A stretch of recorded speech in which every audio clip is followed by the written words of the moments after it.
안녕하세요. 네, 안녕하세요. 네, 참세상 인터넷 신문사인데 소개를 짧게 부탁드립니다. 예, 참세상은 벌써 한 활동 시작한 지 16년째 되는, 그러니까 한국에서 최초의 대한 인터넷 언론이라고 보시면 되겠습니다. 일단은 뭐 저희가 광고가 없고 상업적이지 않은 형태로 운영이 되고 있어서 완전 회원제로 좀 운영을 하고 있고요. 뭐 그러다 보니 이제 저희가 이제 보도할 수 있는 여러 가지 이제 자유들이 좀 허용이 돼서 아주 오래 전부터 이제 그 비정규직 노동자나 이주 노동자, 뭐 성소수자, 여성 등의 좀 그 문제들, 사회적 약자들의 문제들을 꾸준히 보도해 오고 있습니다. 지난 3일 신문법 시행령 개정안이 국무회의를 통과했습니다. 찬성의 목소리도 또 비판의 목소리도 나오고 있는데 그 비판의 목소리 중에서는 언론 표현의 자유를 제한한다 이런 이야기들이 나오고 있는데 어떤 생각 가지고 계십니까? 최근에 이제 미디어 경향이라고 하는 것이 이제 스마트 미디어화 되고 있고, 그 얘기는 이제 어떻게 보면 이제 그 언론의 규모가 작아지고 심지어 이제 개인화되고 있다고 볼 수 있는 거죠. 지금 정부의 이 조치들은 이제 스마트 미디어를 이제 선거 시기에 이제 규제하겠다라고 하는 어떤 정치적인 목적들을 분명히 좀 밝힌 행위라고 좀 볼 수 있을 것 같아요. 특히 이제 뭐 그 전 이명박 정부 때도 그렇고 지금 박근혜 정부 선거 시기마다 사실 인터넷 관련해서 이제 홍역을 앓고 있는 그런 상황이고, 이게 이제 그 스마트 미디어화 되기 시작하면서 양쪽인 거죠. 하나는 인터넷 언론을 규제해야 되고, 또 한편에서는 그 1인 미디어라고 불리는 이제 개인 미디어라고 불리는 뭐 블로그라든가 페이스북 같은 그런 SNS를 통제를 해야 되는데, 이 흐름들을 계속해서 그 가져오고 있다고 보여집니다. 최근에 이제 인터넷 언론에 대한 이 통제도 그 연장선 하에 있는 것이 아니냐라고 보여지고요.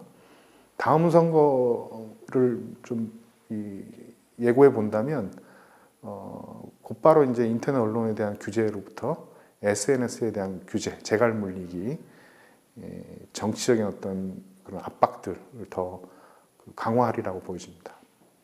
문체부 입장은 사이비 언론을 막고 그리고 저널리즘의 질을 높이겠다 이런 생각을 가지고 있습니다.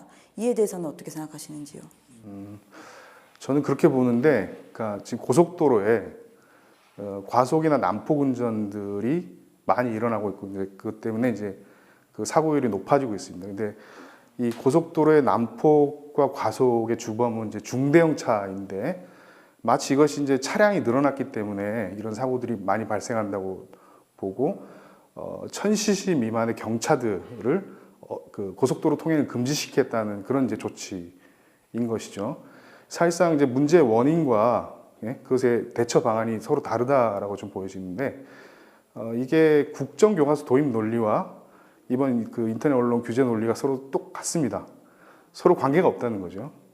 근데 사실 인터넷 매체가 언론이 이제 매년 해마다 이제 굉장히 기하급수적으로 증가하는 건 사실입니다. 그리고 그에 따라서 무작위로 보도를 쏟아내는 어뷰징 기사들, 소위 어뷰징 기사들이 많이 늘어나고 있는 것도 사실이고요. 그래서 인터넷 뉴스가 혼탁해졌다 이런 비판 지점들도 분명히 있거든요. 이에 대해서는 어떻게 생각하십니까? 사실상 이제 뭐 선정적인 보도나 그리고 이 광고를 끌기 위한 이 남용, 어뷰징 행위들은 그런 이제 주류 대형 언론사들에 의해서 이루어지는 것이 더 많고요, 실제로. 그 이제 포탈 중심의 이제 인터넷이 이제 포탈 중심의 이제 서비스로 가게 되면서 거기서 이제 광고를 더 많이 끌기 위한 조회수를 더 높여서 광고를 더 확대하기 위한 조치로서 뭐 여러 가지 남용 행위들이 이루어지기 때문에 이것이 사실상 소규모의 인터넷 언론들이 그렇게 할 수 없는 구조거든요. 그러니까 뭐 포털 진입 자체도 거의 불가능할 뿐만 아니라 그 속에서 뭐 남용 행위가 이루어진다고 하는 것은 더 말이 안 되는 그런 얘기라고 볼 수 있습니다. 좀 실례되는 질문인데요. 지금 참세상은 상시 고용 인원이 얼마나 됩니까? 이건 영업 비밀인데 저희가 지금 그 4대 보험 지급하고 있는 인원은 이제 4명입니다. 그러니까 현행 이제 이번에 이제 고시된 그 내용에 따르면 저희도 1년 뒤에는 이제 폐간될 수밖에 없는 그런 상황에 놓여 있는 거죠. 지금 참세상처럼 상시 고용 인력이 5명 이하인 언론들이 많은 상황인가요? 저희도 소속돼 있습니다만 인터넷 기자협회에 따르면은 85% 정도의 언론들이 그 지금 5인 미만, 뭐 3인 미만 이렇게 뭐 알려져 있고요. 그래서 상당수의 언론들이 아마 지금 현재의 이 통과된 그 내용대로 이렇게 규제가 될 경우에는 거의 다 폐간 조치가 되지 않을까 하는 그런 우려들을 현실적으로 하고 있습니다. 의문이지만 말씀드려보겠습니다. 왜 이렇게 힘든 상황에서 보도를 하는 것이 필요한가요? 그거는 가장 크게는 기존의 미디어들이 보도하지 않은 지점들이 존재했던 것이죠. 노동자들의 이제 목소리라든가 우리 사회 여러 가지 다양한 목소리들이 있는데 큰 매체들, 주류 미디어들 같은 경우에는 정말 힘 있는 사람들의 목소리를 중심으로 보도할 수밖에 없는 그런 구조. 광고라든가 재정 문제가 같이 또 걸려 있는 그런 상황이고요.